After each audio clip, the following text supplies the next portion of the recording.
Hi friends, welcome to news pocket. Rahul Gandhi రీసెంట్గా ఒక tweet చేశారు. ఆ ట్వీట్లో ఏమని ఉందంటే, దేశ్ కే యువ, దేశ్ కే స్టూడెంట్ అండ్ దేశ్ కే జెన్జీ అనే పదాన్ని ప్రత్యేకంగా ఉపయోగించారు. ఈ విధంగా ఉపయోగించడం వల్ల నేపాల్ తరహా ఘటనలు మన ఇండియాలో కూడా జరగాలని ఆయన కోరుకుంటున్నారా అనే అనుమానం తలెత్తుతోంది. మనందరికీ తెలుసు, రాహుల్ గాంధీ ఓట్ చోరీపై అలిగేషన్స్ గుప్పించారు. బీజేపీ అండ్ ఈసీపై ఈ అలిగేషన్స్ గుప్పించడం ద్వారా దేశంలో ప్రజాస్వామ్యం అనేది మంటగలిసిపోయింది అనే విధంగా ఆయన మాట్లాడారు. అయితే అందులో నిజానిజాలు ఏమిటి, ఈసీ ఏం చెప్పింది అనే విషయాలను పక్కన పెడితే, ఈ ప్రెస్ మీట్ తర్వాత రాహుల్ గాంధీ ఇటువంటి ట్వీట్ చేశారు. అందులో జెన్జీ అనే పదాన్ని ప్రత్యేకంగా ఉపయోగించడం వల్ల దీని వెనుక ఉన్న మతలబ్ ఏంటి అని చాలామంది విశ్లేషణ చేసుకుంటూ ఉన్నారు.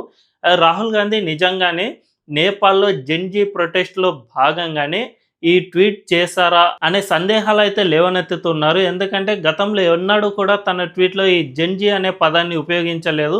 జనరల్గా మన ఇండియాలో యువతను పిలవాలని అనుకుంటే దేశ్కే యువ అన్న సరిపోతుంది, దేశ్కే స్టూడెంట్ అన్న సరిపోతుంది. కానీ సరిగ్గా ఇటువంటి తరహా ఘటనలు జరుగుతున్నప్పుడే ఈ పదాన్ని ఉపయోగించడంతో చాలా అనుమానాలకు ఇది దారి తీస్తుంది. సో ఈ అనుమానాలన్నిటినీ మనం ఇప్పుడు విశ్లేషించుకునే ముందు ఈ ఛానల్ని ఇప్పుడిప్పుడే స్టార్ట్ చేసాం. మా ఛానల్కు వెంటనే సబ్స్క్రైబ్ చేసుకోండి అని బెల్ ఐకాన్ను క్లిక్ చేయడం అస్సలు మర్చిపోద్దు. మాకు మీ సపోర్ట్ ఖచ్చితంగా కావాలి. ఇక డీటెయిల్స్లోకి వెళితే, రాహుల్ గాంధీ ఈ విధమైన పదాన్ని ఉపయోగించడం ఇదే తొలిసారి అయినా ఇటువంటి వ్యాఖ్యానాలు చేయడం మాత్రం ఇదేమీ తొలిసారి కాదు. రీసెంట్గా బీహార్ ఎలక్షన్లో రాహుల్ గాంధీ బహిరంగ సభలోనే ఒక వ్యాఖ్య చేశాడు. అదేమిటంటే, మోదీ అంటే ట్రంప్కు అస్సలు ఇష్టం లేదు అనే విధంగా మాట్లాడారు. అదే సమయంలో కాంగ్రెస్ జాతీయ అధ్యక్షుడు మల్లికార్జున ఖర్గే మరో 6 నెలల్లో బీజేపీ ప్రభుత్వం కుప్పకూలిపోతుంది, ఇక కొత్త ప్రభుత్వం ఏర్పాటు అవుతుంది అని మల్లికార్జున ఖర్గే అన్నారు. ఈ రెండు వ్యాఖ్యలను బేరీజు వేసుకుంటే ఖచ్చితంగా దేశంలో ఏదో జరగబోతోందా, ఏదో ప్లాన్ చేస్తున్నారా అనే అనుమానాలు అయితే తలెత్తుతున్నాయి. మనందరికీ తెలుసు, రాహుల్ గాంధీ ఎప్పుడైతే విదేశీ పర్యటనకు వెళ్తారో అప్పుడే రాబోయే రోజుల్లో దేశంలో ఏదో ఒకటి జరుగుతుంది అనే ఒక నానుడి అనేది రాజకీయాల్లో బాగా తిరుగుతూ ఉంటుంది. రీసెంట్గానే ఆయన మలేషియాకు రహస్య పర్యటనకు వెళ్ళారు. ఈ Z+ సెక్యూరిటీ ఉన్నా కూడా దాన్ని అంతటినీ పక్కన పెట్టేసి ఎవరికీ సమాచారం ఇవ్వకుండా ఆయన ఈ పర్యటనకు వెళ్ళారు. అందుకు సంబంధించిన ఫోటోలు కూడా ఎవరు క్లిక్ చేయడం ద్వారా మాత్రమే బయటికి వచ్చాయే తప్ప రాహుల్ గాంధీ స్వయంగా నేను ఇలా మలేషియా పర్యటనకు వెళ్ళాను అని దేశ ప్రజలకు ఎప్పుడూ చెప్పలేదు. సో ఇటువంటి రహస్య పర్యటనలు జరిగినప్పుడల్లా దేశంలో ఏదో ఒకటి జరుగుతుంది అనే అనుమానాలు నానుడి ఉండడంతో దీనికి మరింత బలం ఇస్తోంది. అయితే రాహుల్ గాంధీ ప్రస్తుతం తన ట్వీట్లో జెన్జీ యువతకు ఇచ్చిన పిలుపు ద్వారా నేపాల్ తరహా ఘటనలు మన ఇండియాలో జరుగుతాయా అనే దాన్ని ఇప్పుడు విశ్లేషించుకుందాం.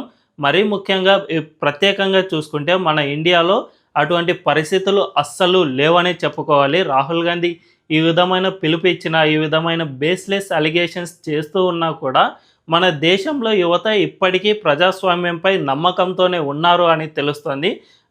ఈ దేశంలో అటువంటి పరిస్థితులు లేవు, ప్రశాంతంగానే ఉంది. రాహుల్ గాంధీ జస్ట్ తన ఎన్నికల కోసం మాత్రమే ఏదో ఒకటి అలిగేషన్స్ చేయాలి కాబట్టి ఇటువంటి అలిగేషన్స్ చేస్తూ ఉన్నారు అంతే తప్ప మన దేశంలో అటువంటి పరిస్థితులు ఏమీ లేవు అని చాలామంది యువత ఇప్పటికీ నమ్ముతూ ఉన్నారు.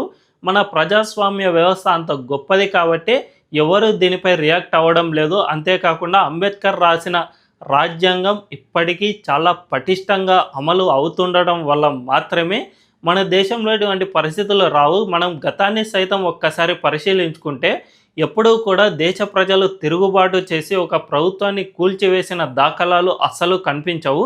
ఒక్కసారి మాత్రం ఇందిరాగాంధీ తనంతట తాను ఎమర్జెన్సీ విధించి ప్రజాస్వామ్యం మొత్తాన్ని ఫ్రీజ్ చేసి ఎమర్జెన్సీని విధించారు. అప్పుడు కూడా మన దేశ ప్రజలు పూర్తి హింసాత్మకంగా, లేదంటే నేపాల్లో పార్లమెంటును తగలబెట్టినంత హింసాత్మకంగా మన ఇండియాలో ఎప్పుడూ పోరాడలేదు. శాంతియుతంగానే మ్యాక్సిమం వీలైనంత వరకు శాంతియుతంగానే పోరాడారు. దీంతో ఇందిరాగాంధీ సైతం వీటిని తట్టుకోలేక 2 years తర్వాత ఎమర్జెన్సీని సైతం ఎత్తివేశారు. ఆ తర్వాత జరిగిన ఎన్నికల్లో ఆమె ఓటమి పాలయ్యారు, అది వేరే విషయం. కానీ మొత్తానికి చూసుకుంటే ఎక్కడా కూడా పెద్ద ఎత్తున హింసాత్మక నిరసనలు అయితే మన దేశంలో ఎన్నడూ జరగలేదు.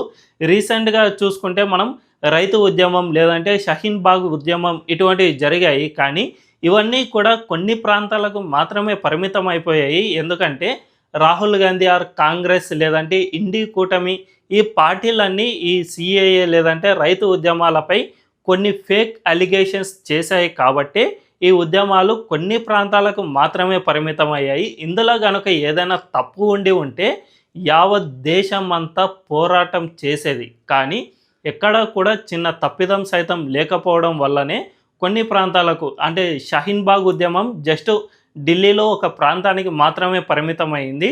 దేశంలో ఎక్కడ ఒకటి పెద్ద ఎత్తున నిరసనలు అయితే జరగలేదు. చిన్న చిన్నగా రోడ్లపైకి వచ్చి ధర్నాలు చేయడం, నిరసనలు తెలపడం ఇటువంటి సాధారణంగానే జరిగాయి అంతే తప్ప హింసాత్మకంగా ఎక్కడా కూడా జరగలేదు. ఒక షహీన్బాగ్లోనే అది కూడా ఈ కాంగ్రెస్ పార్టీ లేదంటే లెఫ్ట్ పార్టీలన్నీ కూడా కొంతమందిని ఉసిగొల్పడం వల్ల మాత్రమే ఈ విధంగా కొన్ని నెలల తరబడి రోడ్లను బ్లాక్ చేసి నిరసనలు తెలిపారు. ఆ తర్వాత అది అంతమైపోయింది. తర్వాత ఎప్పుడూ కూడా సిఏఏ ఉద్యమం ఫ్లేరప్ కాలేదు.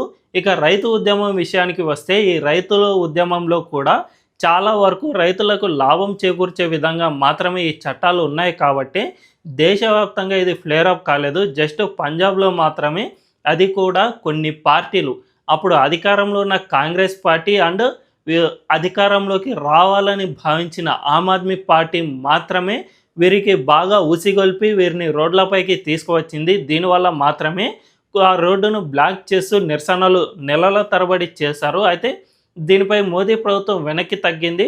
దీంతో అది కూడా సమాప్తం అయిపోయింది. సో ప్రస్తుత పరిస్థితుల్లో చూసుకుంటే మన దేశంలో ప్రజాస్వామ్యం పైనే దేశ ప్రజలకు చాలా నమ్మకం ఉంది అని స్పష్టమవుతుంది. ఒకవేళ ప్రభుత్వం ఏదైనా తప్పు చేసిందని భావిస్తే ఖచ్చితంగా ప్రజలు ఎన్నికల్లో మాత్రమే వారిని ఓడిస్తారు. అంతే తప్ప ఈ విధంగా హింసాత్మకంగా నిరసనలు తెలిపి ప్రభుత్వాన్ని కూలదోయాలి లేదంటే పార్లమెంటును తగులబెట్టాలి ఈ విధంగా మన దేశ ప్రజలు ఆలోచించే పరిస్థితుల్లో లేరు. ఎందుకంటే వారికి ఇప్పటికీ ప్రజాస్వామ్యంపై నమ్మకం ఉండటం వల్ల మాత్రమే వీళ్ళు ఈ పని చేయడం లేదు. అండ్ మోదీ నేతృత్వంలోని బీజేపీ పార్టీ సైతం ఎప్పుడూ కూడా ప్రజాస్వామ్యానికి వ్యతిరేకంగా ఎన్నికలను రిగ్గింగ్ చేసి ఇటువంటివి చేసి గెలుపొందిన దాఖలాలు లేవు. అందుకే ప్రజలు సైతం ఆ పార్టీపై నమ్మకం పెట్టుకున్నారు. వరుసగా 3 సార్లు ఆ పార్టీని గెలిపించారంటే ప్రజల్లో ఇప్పటికీ ఆ పార్టీపై నమ్మకం ఉంది కాబట్టి ఆ పార్టీ గెలుస్తూ ఉంది. కానీ రాహుల్ గాంధీ వీటన్నిటినీ బేస్లెస్ అలిగేషన్స్ను ముందుకు తీసుకువచ్చి ఈ విధంగా ప్రజల్లో ఏదో లేనిపోని అనుమానాలను ఫ్లేరప్ చేసి నేపాల్ తరహా ఉద్యమాలను పెంపొందించాలని భావిస్తున్నారా అనే విషయంపై కూడా చాలా అనుమానాలు రేకెత్తుతూ ఉన్నాయి. దీన్ని బట్టి చూసుకుంటే రాహుల్ గాంధీ చేస్తున్న అలిగేషన్స్ను సైతం ప్రస్తుతం ప్రజలు మొత్తం అంటే దేశవ్యాప్తంగా ప్రజలందరూ పూర్తిగా నమ్ముతున్నారు అని కూడా చెప్పలేని పరిస్థితి. ఎందుకంటే చాలామంది ఇంకా ప్రజాస్వామ్యంపై నమ్మకం ఉంది కాబట్టి వీటిని పూర్తిగా నమ్మడం లేదు. ఒకవేళ పూర్తిగా నమ్మినా కూడా రాహుల్ గాంధీ పిలుపునిచ్చినట్లు యువత రోడ్లపైకి వచ్చి పెద్ద ఎత్తున హింసాత్మక నిరసనలకు పాల్పడే పరిస్థితి మన ఇండియాలో లేదు. జస్ట్ ఓట్ల రూపంలో మాత్రమే వారు ప్రభుత్వాన్ని పడగొడతారే తప్ప ప్రభుత్వానికి వ్యతిరేకంగా ఎన్నడూ కూడా హింసాత్మకంగా పోరాటం చేసే దశలో మన ఇండియా లేదు. అండ్ మన ఇండియాలోని పరిస్థితులు సైతం లేవు. కాబట్టి ఒకవేళ రాహుల్ గాంధీ కనుక అటువంటి ఘటనలు మన ఇండియాలో జరగాలని భావిస్తే అది పగటి కలగా మాత్రమే మిగిలిపోతుంది అని అనడంలో అతిశయోక్తి ఏమాత్రమూ లేదు. ఈ వీడియో కనుక మీకు నచ్చినట్లయితే ఖచ్చితంగా మా ఛానల్ను సబ్స్క్రైబ్ చేసుకోండి అండ్ బెల్ ఐకాన్ క్లిక్ చేయడం అస్సలు మర్చిపోవద్దు. Thank you.